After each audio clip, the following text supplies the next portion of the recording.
Tanggaling-galing mo, Smart Dishwashing Paste, ACS.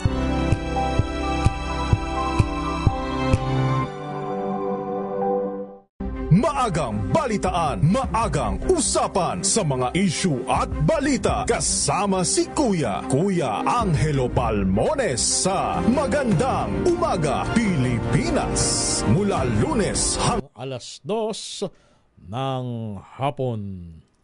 walang patid na balita, walang tigil na impormasyon at tuloy-tuloy na reports kasama ang buong puwersa ng DZRH sa buong Pilipinas. Mula Luzon, Visayas at Mindanao, lahat ng malalaking balita, maiinit at viral. Hagip ng pinakamalawak na newscast sa buong Pilipinas. Rapido Hataw Balita. Rapido Hataw Balita. Kasama sina Ray Sibayan at Romel Fuertes. Rapido Hataw Balita. Mga malalaking balita, hahataw na!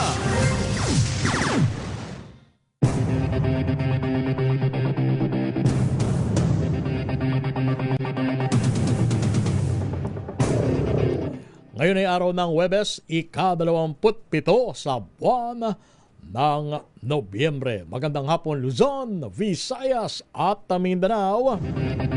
Welcome sa inyong palatuntunan ng Rapido Hataw Balita. Sa ngalan nila kay Ray Sibayan, ito ang inyong lingkod, si Romel Fuertes. Para sa DZRH, una sa Pilipinas, una sa Pilipino. Narito ang ating headlines. Pangulong Marcos Jr. nagbigay ng 15 milyong piso sa Baseco Hospital sa Maynila. Ulat na may natrap na mga Pinoy sa malagim na sunog sa Hong Kong. Inaalam pa ng DFA. 30 hanggang 50 flood control projects sa Bacolod City pinaiimbestigahan. DOH Secretary Arbosa, pinagre-resign ni Senador Cayetano dahil sa palpak na pamumuno. Congressman Sandro Marcos handang marap sa ICI. Komite magpapasya kung paharapin ang mambabatas sa kanilang pagdinig. Akusasyon na torture laban sa 8 pulis. Mula sa 2 murder suspects, itinanggi ng Navotas PNP. Isang senior citizen, pinutulan ng dila sa Tukuran, Zamboanga del Sur.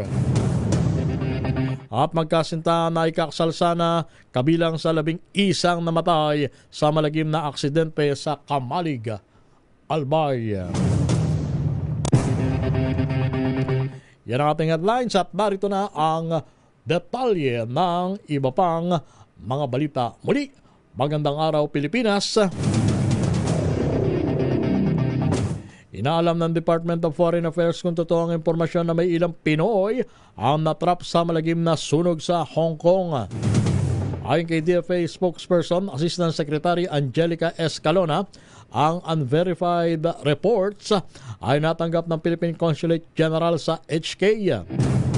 Sa ngayon ay wala pang kumpirmadong reports na may Pinoy casualties sa malaking sunog sa Wang Fuk Court Residential Estate sa Taipo District. Magpapatuloy ang koordinasyon ng Consul General sa Hong Kong Police Force upang tumulong sakaling may mga Pinoy na nasugatan o naapektuhan ng sunog. Batay sa report, hindi bababa sa 44 ang nasawi sa naturang trahedya habang maraming iba pa ang hinahanap or nawawala. Umakyat pa sa 44 nga ang nasawi habang nasa 200 at 79 ang nawawala kasunod ng sunog sa high-rise residential towers sa Hong Kong. Magsimula ang sunog sa mga bamboo scaffolding sa mga apartment building sa Wang Fuk Court sa Northern District ng Taipo. Nasa ilalim ng statewide maintenance nitong Miyerkules ng hapon. dahil sa highly flammable scaffolding at construction materials. Mabilis na kumalat ang apoy sa mga building at natrap pa mga residenteng karamihan ay mga senior citizen. Ayon sa report ng Reuters, ito na ang deadliest fire incident. Pinakamalagim na insidente ng sunog sa kasaysayan ng Hong Kong matapos ang 1996 fire kung saan kumitil naman sa buhay ng 41 katao. Sa ulat naman ng Hong Kong Police, arestado ang 3 construction firm executives matapos makalap ang impormasyon na hindi pumasa sa fire safety standards ang kanilang ginamit na materyales sa pagpapatayo ng mga tinutupok na gusali. Samantala naman, umakyat pa sa 44 nga pong namatay habang samantala sa iba pang mga balita. Natanggap na po ng Independent Commission for Infrastructure ang liham ni Congressman Sandro Marcos na nagpahayag po ng kanyang kandaang humarap sa pagdinig ng komisyon. Ayon po kay ICI Executive Director Attorney Brian Usaca, nakatakda pong desisyonan ng mga opisyal ng komisyon kung kailan paharapin ang nakababatang Marcos sa investigasyon kaugnay na manumalyang flood control projects. Depende rin na niya rito kung ila-livestream ang pagsalang sa hearing o idadaan po sa executive session. Magugunitang inakusahan ni resigned Congressman Saldico ang Ilocos Norte 1st District Congressman na nasa likod ng umunoy kabuang halagaan na 50.7 na bilyong pisong budget insertion na nagsimula noong 2023 hanggang ngayong 2025. Handang humarap sa Independent Commission for Infrastructure si House Majority Leader at Presidential son Sandro Marcos. Sa kanyang liham na ipinadala sa ICI, iginit ng mambabatas ng buong kooperasyon at respeto sa proseso ng pagsisiyasat ng panel sa flood control scandal. Dagdag pa ni Congressman Marcos, lahat ng mga ipatatawag sa ICI ay kailangang humarap at makipag-cooperate para lumabas ang katotohanan. Una nang sinagot ni Marcos, si dating ako Bicol Party List Representative Elizalde Co at sinabing nagpag-alyansa at sumusunod na umano si Co sa agenda ng DDS para pabagsakin ang Marcos administration. Sa latest video ni Co, dinamay na din niya ang pangalan sa issue ng budget insertions, pati ang kanyang ina na si First Lady Liza Araneta Marcos tungkol sa issue ng kapewalian. Binatikos naman ni Senador Alan Peter Cayetano si DOH Secretary Ted Herbosa sa kapalpakan nitong gampanan ng kanyang tungkulin, kaya rin pinapag-resign niya na ito sa plenary debate sa Senado.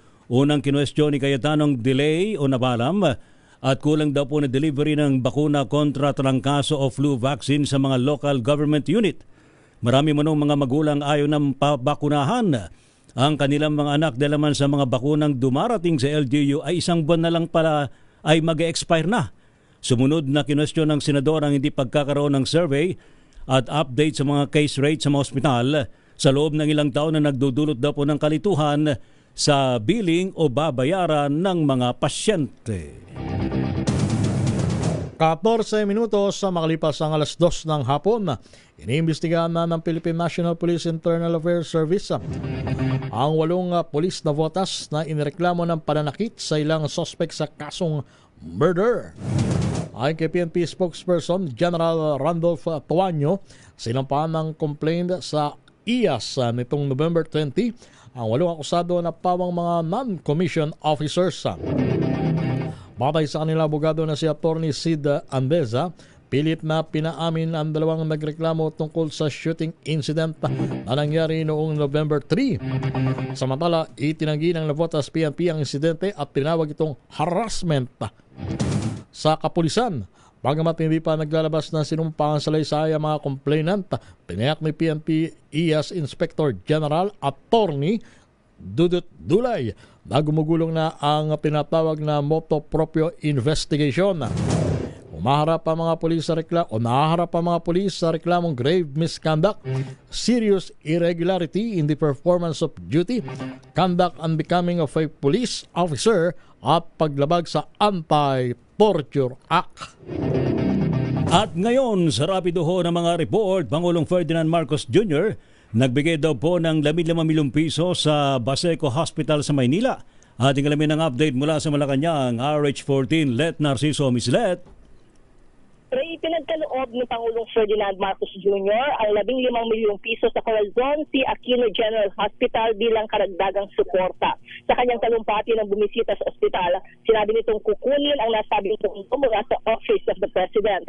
Nasa 7,000 pasyente ang kayang i-accommodate ng 3 palapag na ospital na may 50-bed capacity. Moderno rin ang mga kagamitan at pasilidad dito, kabilang ang emergency room at full departments for maternity, pediatric, surgery at internal medicine. Binigyan din ni Pangulong Marcos ang kahalagahan ng ugnayan ng national government sa lokal na pamahalaan at sa publiko, lalo na sa pagsasakatuparan ng mga proyekto.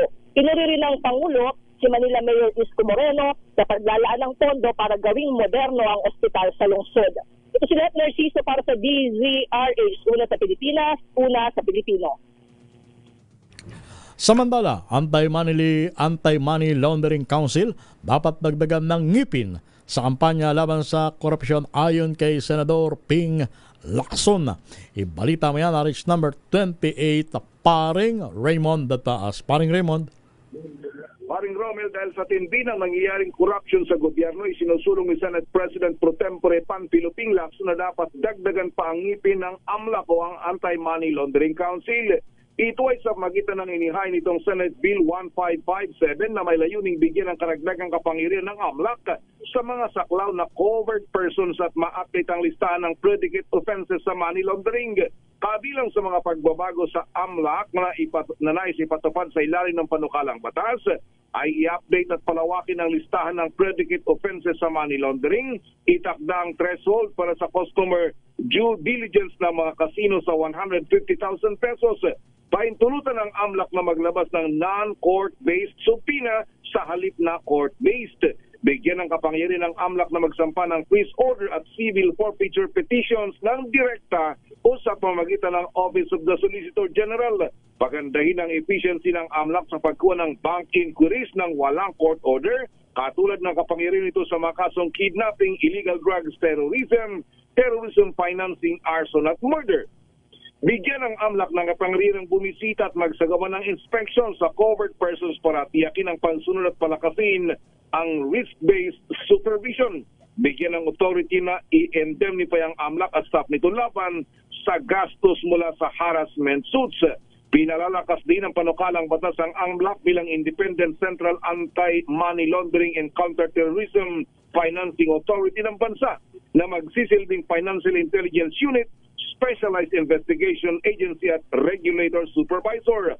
Pinalalawak din ang listahan ng covered persons upang isama ang mga bumibili at nagbibenta ng real estate, mga abogado at accountant ng covered persons, mga online gambling operators anuman ang uri ng kanilang lisensya at virtual asset service providers. Samantalang pinalawak din ang listahan ng predicate offenses. Kabilang dito ang terrorism, conspiracy to commit terrorism at pagbibigay ng material support sa terorista, paglabag sa anti-online sexual abuse or exploitation of children, at paglabag sa Cybercrime Prevention Act of 2012, Anti-Dummy Act at Anti-Agricultural Economic Sabotage Act. Samantalang kani-kanyan lamang Paring Robel, mabilis na naaprobahan ang 889 million pesos na 2026 budget ng Office of the Vice President. Kaya't ilang minuto lang umupo si VP Sara Duterte sa Senate plenary. Sa panayam ng Senate media, bumati ito ng Merry Christmas at pinasalamatan ng Senado at hindi na tumanggap ng katanungan mula sa Senate media. Narito si Vice President Sara Duterte. Pumunta ako dito ay para batiin kayong lahat ng Blessed Christmas and Happy New Year. And I wish you good health in the year 2026. And we'd like to thank the Senate of the Philippines for approving the OVP year 2026 budget. Yan. Ma'am, what do you make of Zaldico's statements? Ang bahagi ng pahayag ng pangalawang Pangulo Mula sa Senado, ito si RH28, Raymond Atbas para sa DZRH, una sa Pilipinas, una sa Pilipinas. Thank you, Lakay Raymond. Samantala naman, Speaker D, tinagpo ang kooperasyon ng Kamara sa Independent Commission for Infrastructure. Sa rabo ng utos ng komisyon, nakasuhan ang 7 contractor sa flood control scam. Ibalita mo nga yan, RH12, Milky Rigunan. Milky. Ray at Romel, makasisiguro ang Independent Commission for Infrastructure ng buong kooperasyon ng Kamara sa investigasyon sa mga flood control projects. Ito ang tiniyak ni House Speaker Faustino D.D. matapos 7 mamabatas, bukod kay resigned ako Bicol Party List Representative Elizalde Co, ang inirekomendang kasuhan ng ICI sa Ombudsman ng plunder, graft, bribery at conflict of interest. Ang mga ito ay sina Representatives Edwin Guardiola ng Construction Workers Solidarity, James Ang Jr. ng Uswag Ilonggo Party List, Journey Nisay ng Pusong Pinoy Party List, Agustina Pancho ng Bulacan, Joseph Lara ng Cagayan, Francisco Matugas ng Surigao del Norte at Noel Rivera ng Tarlac. Ayon kay Andres Reyes Jr., chairman ng ICI, ang mga nabanggit na kongresista ay may mga negosyo ang pamilya o nagmamay-ari ng mga construction firm at nakatanggap ng malalaking projects sa DPWH mula pa noong panahon ng dating Duterte administration. Sa kanyang statement, sinabi ni D, ang pananagutan ay bahagi ng lingkod bayan at ang lahat ng mga miyembro ng Kamara, iniimbestigahan man o hindi, ay dapat tandang may pagtulungan sa anumang proseso at mandato ng ICI. Nilinaw pa ng House Speaker ngayon na isinampa na ng ICI at DPWH ang panibagong joint case referral sa Ombudsman, nananatiling matatag ang panindigan ng Kamara na igalang ang mandato ng ICI at makipagtulungan sa lahat ng mga investigasyon. Ako si Milky Rigunan, nagulat para sa DZRH, una sa Pilipinas, una sa Pilipino. 30 hanggang 50 flood control projects sa Bacolod City pinaiimbestigahan ng Council of Concerned Citizens sa Independent Commission for Infrastructure.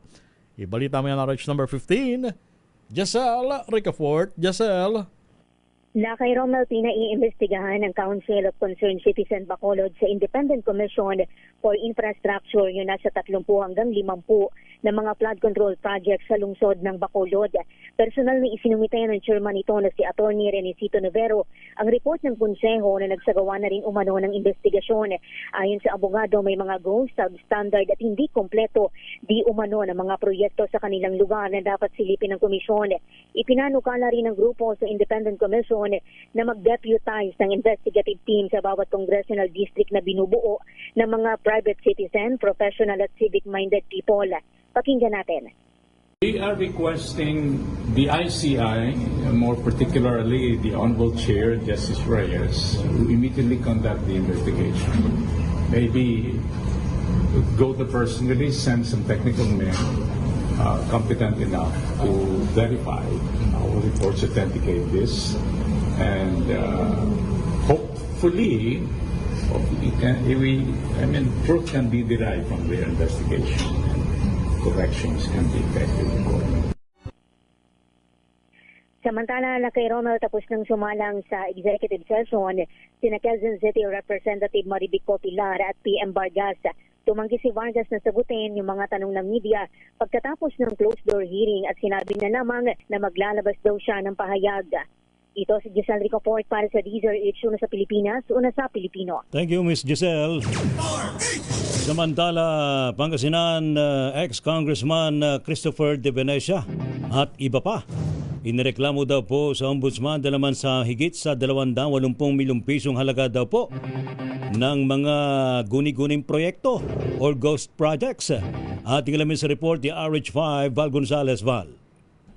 Ray, patong-patong na mga kasong plunder, malversation of public funds at graft. Ang reklamong isinampalaban kay dating Pangasinan 4th District Representative Christopher De Venecia at iba pa na may kinalaman sa manoy ghost project sa lalawigan ng Pangasinan. Ang naghain ng mga reklamo sa Office of the Ombudsman ay isang residente at leader ng operator at chopper ng tricycle organization sa nabanggit na lalawigan na si Jaime Gutierrez Aquino. Sa complaint sa affidavit ni Gutierrez, nasayang at nalustay lamang daw ang pondo nga abot sa mahigit 286 million pesos nang walang kinahinatnan dahil wala namang totoong proyekto. Napatunayan ani ito nang sila mismo ay nagsagawa ng sariling inspeksyon sa tinukoy na mga project site locations. Sa katunayan, ani Gutierrez, nagre-reklamo na rin maging ang mga residente. Bukod kay Di Venecia, kasama rin sa mga nireklamo ay si Suwal Municipal Mayor Dong Kalugay at ilan bang mga taga DPWH at maging ang mga pribadong kontratista. Dahil dito'y umaasa si Gutierrez na isasama rin ng DPWH, ICI at Ombudsman sa mga iimbestigahan ang mga maanumalyang proyekto sa lalawigan ng Pangasinan. Ako si Val Gonzales, DJ Rage, una sa Pilipinas, una sa Pilipino. Manhunt operation laban sa pumatay sa punong barangay habang naka-FB live sa Digo City, ikinasa ng PNP. Ibalita mo yan, RH number 52, Edniel Parosa. Edniel. May mga persons of interest ng Philippine National Police sa pagpatay sa punong barangay sa Digo City habang naka-Facebook Live. Ayon kay Acting PNP Chief, Police Lieutenant General Jose Melencio Nartates Jr., pati ito sa mga nabanggit din mismo ng biktimang si Barangay Tras de Mayo Chairman Oscar Dodong Bukol Jr. Sa mga nauna niyang post sa social media, kabay nito, nag-utos na si Nartates ng manhunt para sa agarang pagdakip sa mga may sala sa krimen. Inatasan ni Nartates yung lahat ng police unit sa Davao del Sur, maging sa mga paligid nitong lalawigan na mag-dispatcha ng kanilang tracker teams. Aabot na rin sa 2 milyong piso ang kabuwang reward na nakataas sa makapagtuturo sa kinaroroonan ng mga posibleng suspect. Samantala, sinibak na ang hepe ng pulis sa Digo City habang nagpapatuloy ang investigasyon. Kilala si Purong Barangay Bukol sa mga maanghang niyang tirada online laban sa ilang politiko, maging sa literato ng pulisya sa nabanggit na lugar. Ito sa Daniel Parosa, nag-uulat para sa DZRH. Una sa Pilipinas, una sa Pilipinas. Thank you, maraming salamat, Daniel. Samantala, Nabotas PNP, tinanggi daw po ang napaulat na torture umano sa mga suspects sa isang murder case. Ating alamin sa report mula kay RH23, Edwin Duque. Edwin. Tama na kay Marie itinanggi ngayon at Marie nga pinabulaanan ng Nabotas Police Station ang mga paratang na torture, panibilit at pagpamaltrato umano na inlathala kamakailang sa isang pahayagan hinggi sa pagkakaresto sa 2 suspect ugnay noong November 3, 2025 double murder case sa Barangay Bangkulase. Sa ayon dito kay Police Colonel Pinuel at Chief of Police taga Nabotas, ang mga claim na ito ay walang batayan at gawa-gawa at ganap na hindi umano naayos sa aktual na mga pangyayari ng kanilang arestuhin ang ang mga suspect sa kanilang pinagtataguan. Dagdag naman ng Northern Police District, walang basihan ng mga paratang anya ay lumilitaw mula sa isang insidente noong November 3, 2025 na bandang alas 5:35 ng hapon na walang awang pagbabarilin ay isang lalaki laban sa ng mga suspect at napatay ito sa loob ng kanilang tahanan sa Barangay Bangkulase. Isa umanong saksi ang nag-iisip ng kaligtasan o nag-isang nakaligtas habang ang 2 lalaki na sakay ng isang motorsiklo ay nakilala at kitang-kita rin naman sa CCTV camera.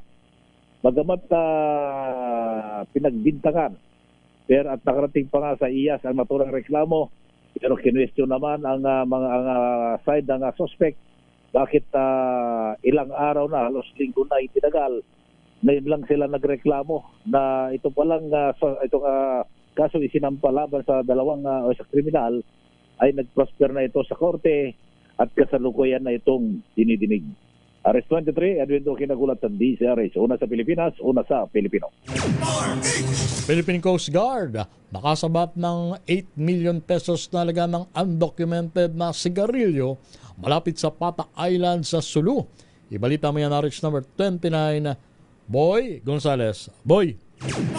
Kaya nasabat ng Philippine Coast Guard o Coast Guard District South Western na Mindanao ang tinatayong 8 milyong pisong alaga ng undocumented na sigarilyo sa isang maritime patrol malapit sa Pata Island, Sulu. natuklasan ng team sakay ng BRP Capones na ang bangkang nagdadala ng mga sigarilyo ay walang kaukulang permit at walang safety security at environmental numbering system o marking. Dinala ang bangka at kargamento sa Peaceport Sangali sa Zamboanga City para sa kustodiya, inventaryo at tamang disposisyon. Ayon sa natiling determinado ang Philippine Coast Guard sa paglaban sa smuggling, pagpatupad ng maritime laws at pagpapanatili ng ligtas at legal na aktibidad na pandagat sa Zamboanga Peninsula. Ito si Boy Gonzales para sa Disarison sa Pilipinas, una sa Pilipino. Thank you. Salamat, Boy. Samantala, 2 drug dealers arestado naman sa bypass operation sa Taguig. Report mula kay Noche Cacas Noche. Lakay Ray at Romel, nabingwit sa patibong ng pulisya ang 2 drug pusher sa Kalayaan Avenue, Barangay West Rembo, lungsod ng Taguig. Kinilala ang 2 drug suspect na sina alias Clit at alias Vincent. Ayon sa report, kumagat sa pain ng isang pulis ang mga suspect na nagpapanggap na bibili ng shabu sa lugar.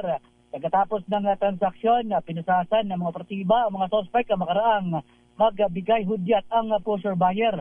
Nasamsam sa kanila ang 16.7 grams ng nilalang shabu na aabot sa mahigit 100,000 piso. Marap naman ngayon ng mga suspect sa kasong paglabag sa Comprehensive Dangerous Drugs Act of 2002.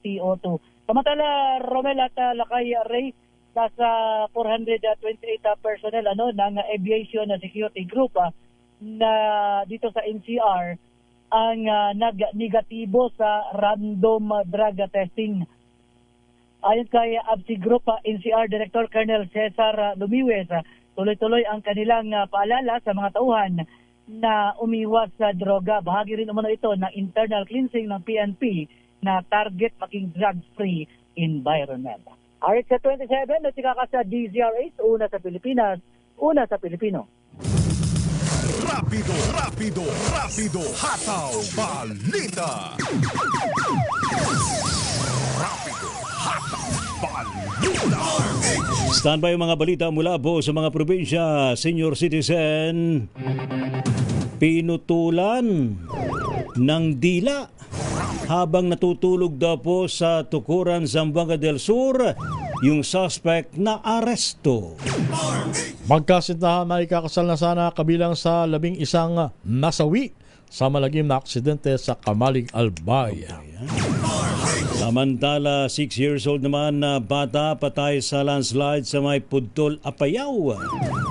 Lalaki na bumibili ng pagkain sa Cavite, pinagbabaril, patay. Kalansay ng babae nakita naman sa isang liblib na lugar sa Nabunturan, Davao de Oro. Magkaroon ng pagkilo sa Nueva Ecija laban sa fake news. Higit 2,000 PNP personnel sa Central Luzon idedeploy daw po bilang suporta sa NCRPO sa darating na linggo sa Trillion Peso March 2.0.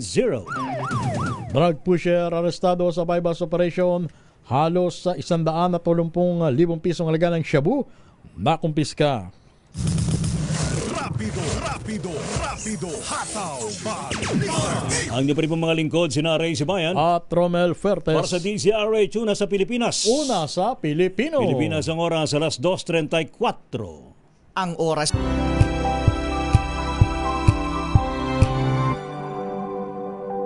Hello, Washi! Laundry day na naman! Yay! Anong meron? Mancha ng chocolate, putik, may libag pa!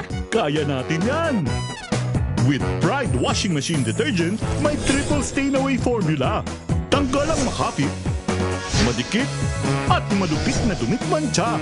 Kaya easy-easy ang labada. Mula noon hanggang ngayon! All you need is Pride! All you need is Pride! ACS.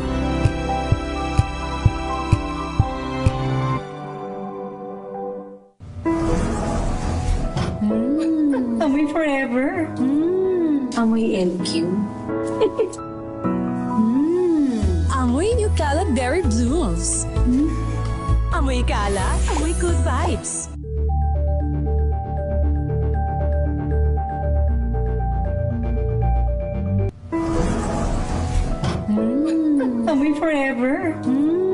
Amoy LQ. Amoy New Calab Berry Blooms. Amoy kalat, amoy good vibes. Sinisiguro kong tama ang aking choices. Tamang pagkain, lifestyle, at ang partner ko, MX3 Capsule. Gawa ito sa ISO at GMP certified na planta. Tested and proven na may alpha, beta at gamma mangosteen. Helps avoid knee joint pain discomfort. Iwas-iwas sa sakit. Kailangan lang na long-term ang pag-inom. 2 capsules araw-araw. MX3, dito ako believe. Mahalagang paalala, ang MX3 capsule ay hindi gamot at hindi dapat gamiting panggamot sa anumang uri ng sakit. Amoy forever. Amoy LQ. Amoy New Calab Berry Blooms. Amoy kalat, amoy good vibes.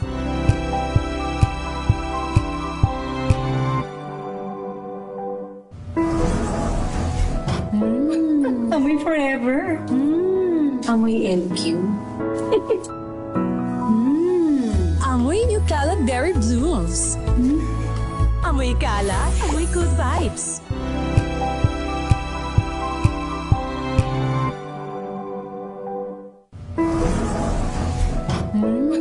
Amoy forever. Amoy LQ.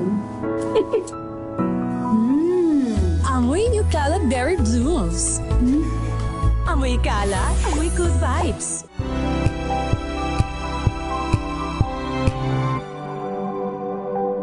Hanggang Biyernes.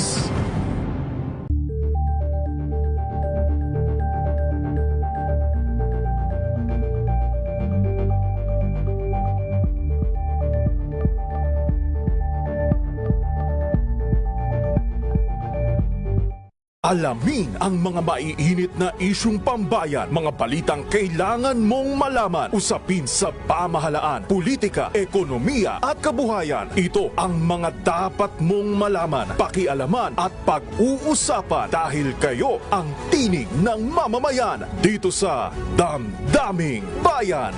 Live sa DZRH Radio, DZRH TV at DZRH Digital. Kasama sina Lakay, Deo Macalma at Elaine Apit. Araw-araw, Lunes hanggang Biyernes. Damdaming Bayan.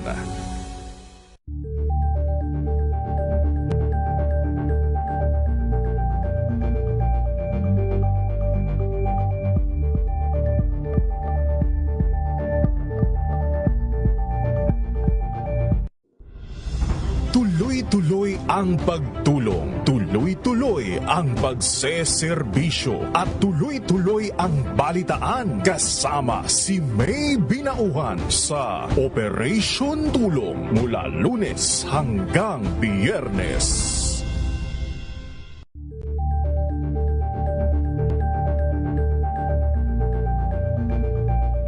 Curious ka ba sa maraming bagay? Kami na ang bahala dyan. Aalamin, tutuklasin at bibigyang linaw namin ang mga katanungang bumabagabag sa inyong isipan. Sa programa kung saan ang bawat sagot ay galing lamang sa mga eksperto. Ang Expert's Opinion, tuwing linggo 3:00 ng hapon, dito lang sa DZRH TV.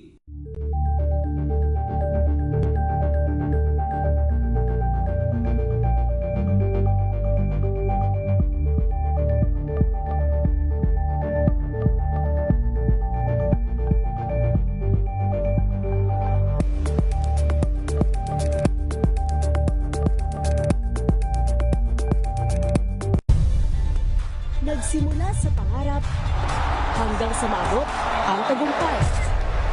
Iba't ibang kwento, iba't ibang mukha ng atletang Pilipino.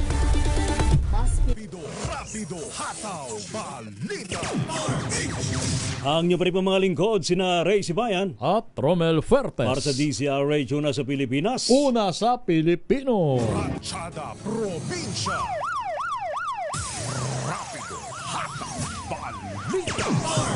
Mga balita mula po sa mga lalawigan, isang senior citizen na ba'y pinutulan daw po ng dila habang natutulog sa Tukuran, Zamboanga del Sur. Yung pong suspect na aresto. Report mula kay June Timakutak. June. Lakay Ray, nagising ang isang senior citizen na putol na ang bahagi ng kanyang dila na hiniwa na isang suspect habang mahimbing na natutulog ang biktima ng madaling araw sa kanilang bahay sa Purok Talisay, Barangay Military, Tukuran, Zamboanga del Sur.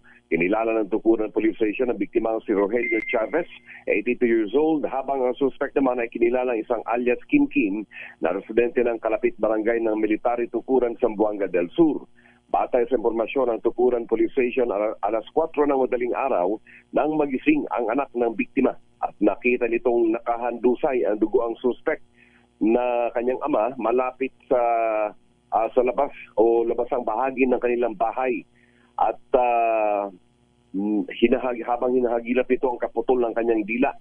Ayon sa kapulisan, na sa 10 minuto manong nag-agawan o nakipag-agawan ng anak ng biktima dito sa suspect nang hawak nitong bolo o itong itak hanggang sa maagaw ito. Nasa pangalaga na ng kapulisan ng suspect na batay sa testimonya ng mga kaanak nito. Meron manong sakit sa pag-iisip itong kaanak nilang suspect habang isluko na rin sa PNP ang ginamit na itak. Sinisikap naman ng mga doktor ng Margo sa Tubig Regional Hospital na may balik pa sa normal ang naputol na dila ng senior citizen sa magitan ng maselang operasyon. Inako naman ang pamilya ng suspect ang bayarin sa ospital. Wala sa napakainit na panahon sa Central Mindanao, RH19, June de Makutat, DZRH, una sa Pilipinas, una sa Pilipino. Samantala, magkasintahan na ikakasal na sana kabilang sa 11 nasawi sa malagim na aksidente sa Kamalig, Albay. Ruel Saldico sa detalye. Ruel. Romel, Lakay Ray, naging trahedya at lungkot ang pag-ibigan ng isang magkasintahan sa Nabua, Camarines Sur matapos silang mapabilang sa mga nasawi sa nangyaring aksidente sa pagitan ng isang truck at ng pampaserong van sa Kamalig, Albay kahapon.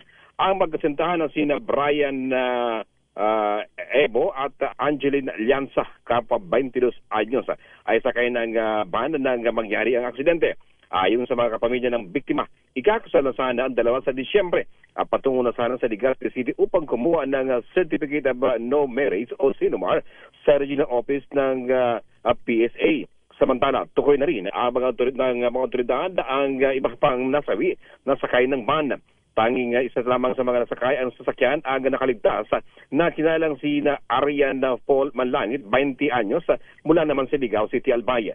Ang driver naman ang kinalang si Rexon Zamora ng Dait, Camarines Norte ay maharap ngayon sa kasong reckless imprudence resulting to multiple homicide at serious physical injuries. Yan ating update. Manoy Ruel. Yes, Romel. Si Ray, ano pangalan nung magkasintahan? Ang magkasintahan ay nakilalang sina Angeline Llanza at Brian Ebo na sila ay mga taga Nabua, Camarines Sur. At ito ay ang van na ito ay biyahing from Nabua to Legazpi, Lakay Ray. So ano pala yan, no? Commuter pala yan, no? Nagko-commute sila papuntang Legazpi. Yes, Lakay Ray. At ito ay yung tinatawag na PhilCab na express ban ng mga passenger dito na mga sakyan. Ayan, nakikiramay tayo dun sa pamilya ho, ano mga namatay po dyan, sa malagim na aksidente dyan po sa may Kamalig, Albay. Maraming salamat, Manoy Ruel. Yes, Lakay Ray. Mula dito sa Bicol, ito si RH18, Ruel Saldico, una sa Pilipinas, una sa Pilipino. Thank you, Manoy Ruel Saldico. Samantala, dumakabot tayo sa Cordillera. Sa 1 anyos na bata abay patay din daw po. Namatay po naman sa landslide sa Pudtol, Apayao. Report mula kay RH41, Lakay Romy Gonzales. Lakay Romy. Patay na Lakay na mahugot ng mga rescuers ang 6 na taong gulang na bata sa Purok 2, Barangay Aurora sa bayan ng Pudtol sa lalawigan ng Apayao matapos matabunan ng lupa ang kanilang bahay kaninang umaga. Ayon sa Pudtol Municipal Disaster Risk Reduction and Management Office, nakatakbo pa ang mga kasama ng biktima palabas sa bahay pero naiwan ang biktima. Hinihikayat ni Pudtol Mayor Ednar Pascua ang publiko na mag-force evacuation dahil sa 2 linggong tuloy-tuloy na pag-ulan dulot ng shear line. Samantala ay nagkaroon naman ng malaking landslide ganap na alas 11 kanina umaga sa Camp 1, Akupan, Birak, Itogon, Benguet. Ayon sa Municipal Disaster Risk Reduction and Management Office, 30 minero ang nakaligtas at nakalabas sa kanilang mga minahan, at kasalukuyan ay meron pang 34 na minero, small-scale miners ang natrap sa loob ng minahan at pipiliting iligtas ng mga binuong search and rescue teams. Ang naturang minahan ay kinokontrata ng mga small-scale miners sa Benguet Corporation. Pero ang latest update, talagang pahirapan ang nangyayaring search and rescue team rescue operation ngayon, sapagkat mukhang napakalaki yung nangyaring landslide sa Camp 1, Akupan, Birak, Itogon, Benguet. Pagbabalik tayo sa mga follow-up report kaugnay sa naturang insidente. Ito si RH41, Romy Gonzalez para sa DZRH. Una sa Pilipinas, una sa Pilipino. Lalaki na bumibili ng pagkain sa Cavite, pinagbabaril, patay. RH number 30, Kuyang Eric Bastas. Kuyang Eric. Hello, Mel. Isang walang awang pinagbabaril hanggang sa mapatay ang isang lalaki habang bumibili ng pagkain sa isang tindahan dito sa Abad Santos Avenue, Barangay Salawag, Dasmariñas City sa Cavite. Naisugot pa sa ospital ang biktima na nakilala lamang sa alias Jerby. Subalit idideklara din itong dead on arrival ng mga doktor ng Dasmariñas Medical Center. Bunsod ng mga tinawang tama ng bala sa iba't ibang parte ng katawan mula sa hindi pa mapatid na kalibre ng baril. Sa initial na investigasyon ng mga otoridad, bumili ng pagkain na ang naturang biktima nang biglang dumating ang salarin lula ng isang kulay itim na motosiklo na nakasuot ng kulay itim na jacket, itim na pantalon at silver na helmet, at walang habas na pinagbabaril ang biktima, at tinamaan naman ng ligaw na bala ang biktimang nakilala lang sa alias Pepito na nagpapagaling na ngayon sa ospital. Blanco pa ang mga otoridad sa motibo sa naturang insidente habang patuloy na bumubulong ang investigasyon. Ito si Eric Bastas para sa DZRH, una sa Pilipinas, una sa Pilipino. Thank you. Salamat, Eric. Samantala, kalansay ng babae abay nakita raw po sa isang liblib na lugar sa Nabunturan, Davao de Oro. Ating alamin sa report mula sa Action Radio Davao, June Soter. June.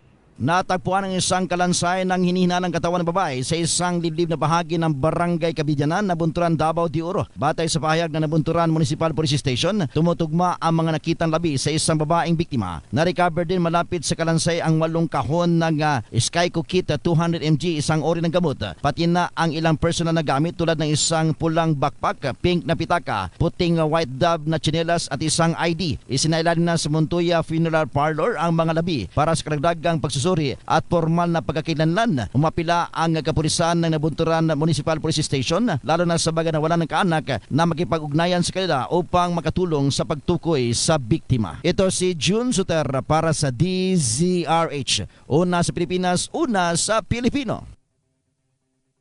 Mahigit sa 2,000 PNP personnel mula sa Central Luzon i-deploy bilang suporta sa NCRPO sa trilyon peso March sa araw ng Linggo. Ibalita mo yan. Okay, sino mo mag-report? Si Danny Kumilang? Danny Kumilang, please come in, Danny.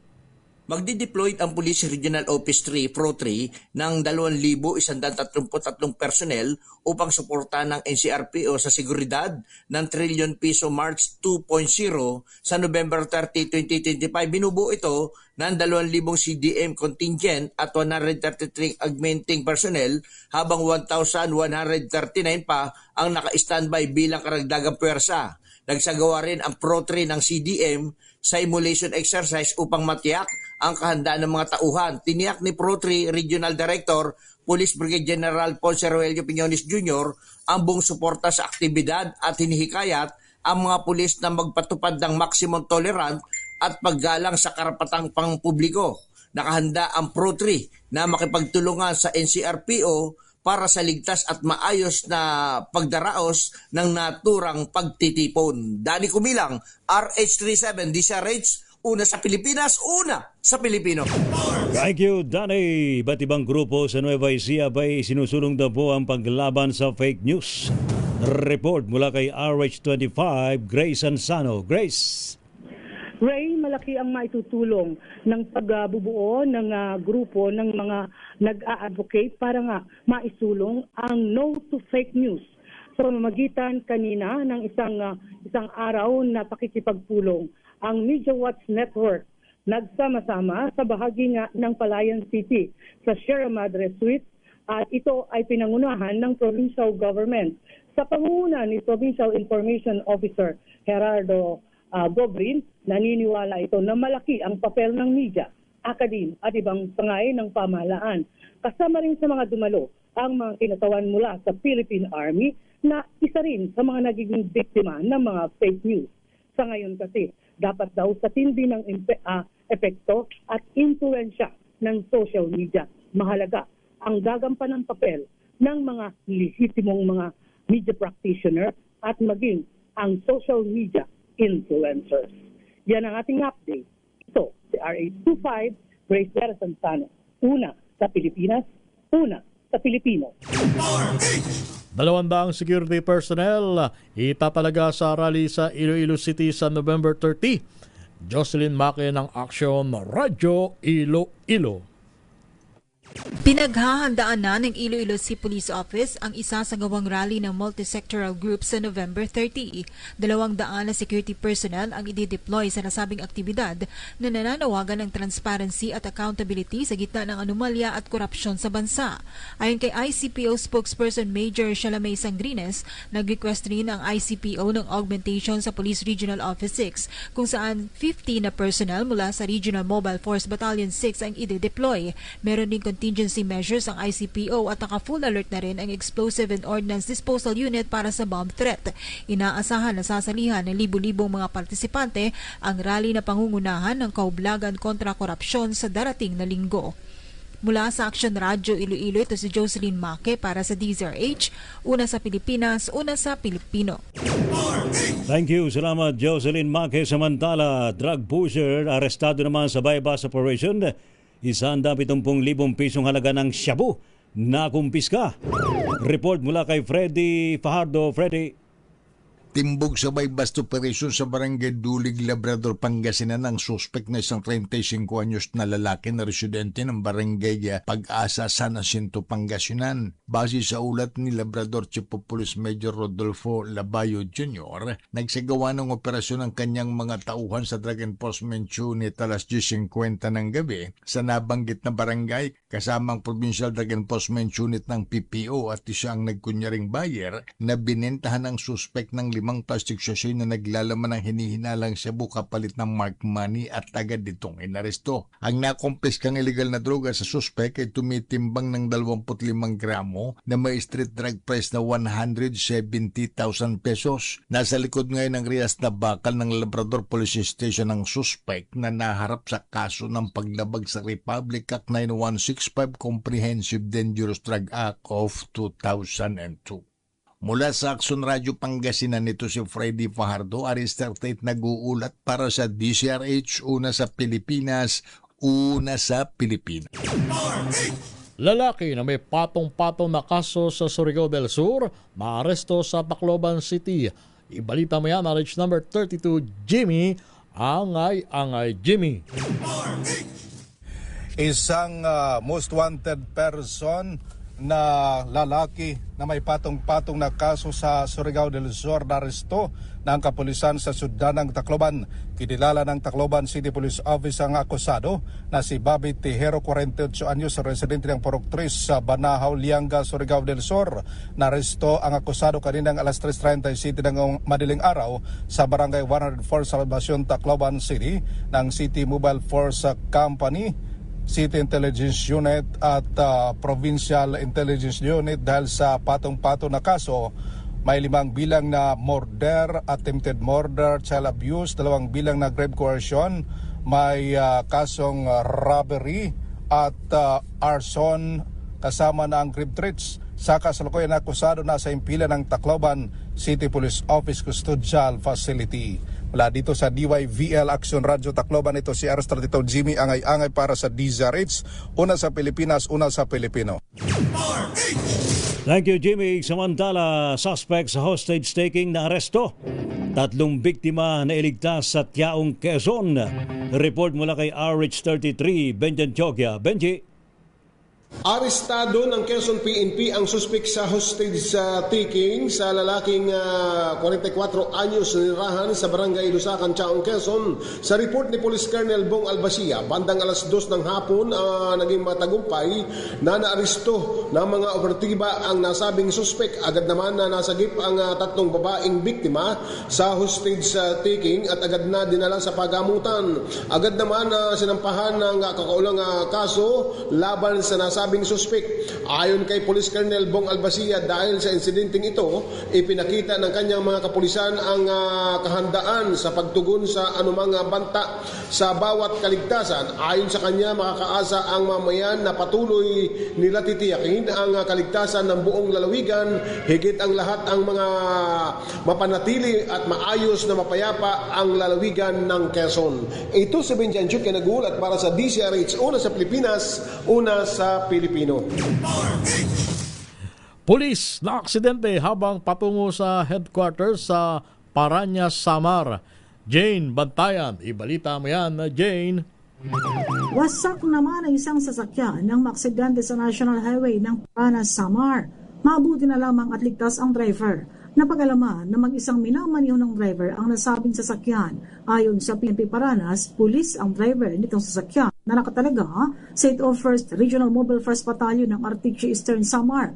Pabalik na sana ito sa headquarters ng Artiche ng maaksidente sa Barangay Patag, Paranas. Sumalpok ito sa isang propiedad na pinagkukunan ng tubig doon sa lugar. Malakas ang impact ng pagkakasalpok na naging sanhi ng matinding pinsala ng nasabing sasakyan. Ayon sa PNP, hindi naman daw lasing ang driver, posibleng nakaidlip.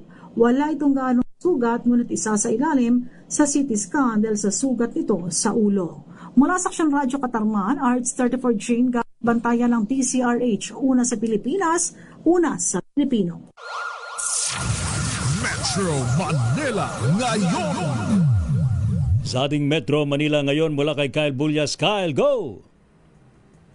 Lakay Ray Romel, abiso sa ating mga motorista, pansamantalang isasara ang ilang mga kalsada sa Caloocan City upang bigyang daan ang pagdiriwang ng ika-162 anibersaryo ng kapanganakan ni Andres Bonifacio sa November 30. Kabilang sa mga isasarang kalsada ang parehong linya ng 10th Avenue mula yan sa Rizal Avenue hanggang Monumento Circle, gidin ang EDSA southbound mula B. Serrano hanggang Monumento, Samson Road, Dagohoy mula hanggang Monumento Circle, at MacArthur Highway southbound mula sa corner ng Pinagtipunan hanggang sa Monumento. Sarado ito mula alas 11 ng gabi ng November 29 at bubuksan muli pagsapit ng alas 12 ng tanghali ng November 30. Inaabisuhan ng mga maapektuhang motorista na sa mga alternatibong ruta muna dumaan upang hindi sila maabala.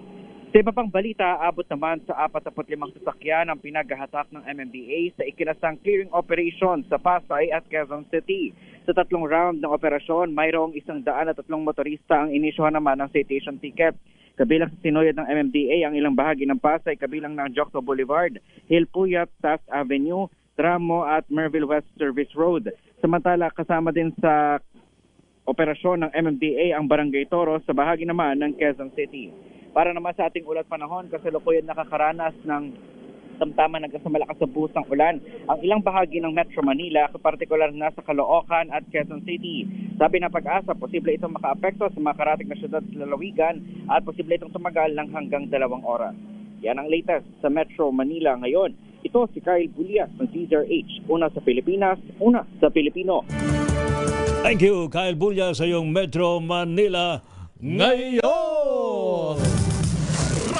Rapido, hataw, balita.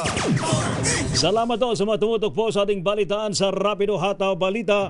Thank you, Miss Elinapit. Maraming salamat sa buong pwersa ng DZRH News Team. Maraming salamat sa iyo, Don, at sa iyong mga angel. Thank you rin kay Jeric at kay Het. Hindi po mga lingkod, sina Ray Sibayan at Romel Ferpes. Para sa DCRH, una sa Pilipinas. Una sa Pilipino. Pilipinas ang oras, alas 3 ng hapon.